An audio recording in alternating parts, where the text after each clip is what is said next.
Okay, we are here at Wallace Stevens' grave in Hartford, Connecticut, and I'm going to do an Urchin-style reading in homage of Stevens. This poem of his is called Sunday Morning. Part 1. Complacencies of the peignoir, and late coffee and oranges in a sunny chair, and the green freedom of a cockatoo upon a rug mingle to dissipate the holy hush of ancient sacrifice. She dreams a little, and she feels the dark encroachment of that old catastrophe, as a calm darkens among water lights. The pungent oranges and bright green wings seem things in some procession of the dead, winding across wide water without sound. The day is like wide water without sound, stilled for the passing of her dreaming feet, over the seas to silent Palestine, dominion of the blood and sepulchre. Part 2. Why should she give her bounty to the dead? What is divinity if it can come only in silent shadows and in dreams? Shall she not find in comforts of the sun, in pungent fruit and bright green wings, or else in any balm or beauty of the earth, things to be cherished, like the thought of heaven?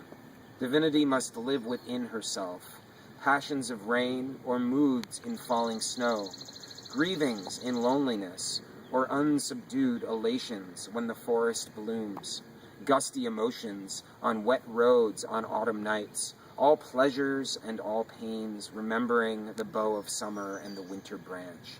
These are the measure destined for her soul. Part 3.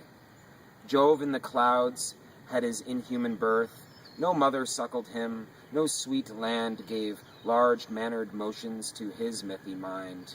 He moved among us as a muttering king, magnificent, would move among his hinds, until our blood, commingling virginal with heaven, brought such requital to desire, the very hinds discerned it in a star. Shall our blood fail, or shall it come to be the blood of paradise?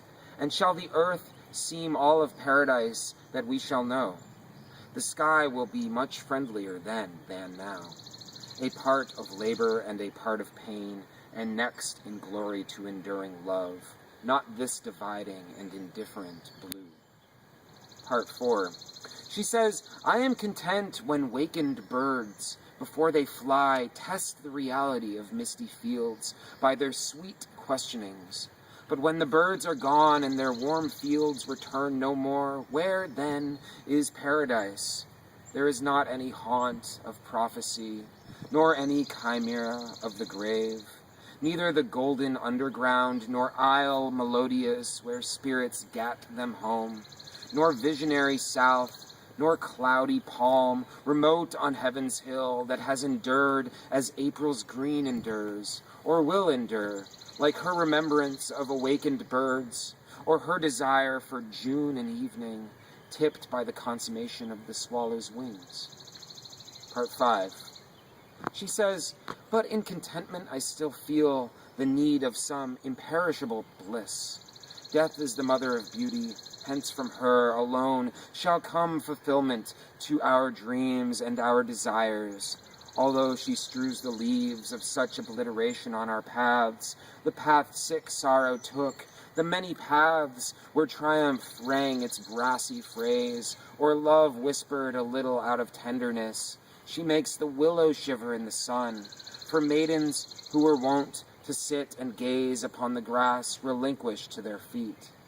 She causes boys to pile new plums and pears on disregarded plate. The maidens taste and stray impassioned in the littering leaves. Part 6. Is there no change of death in paradise?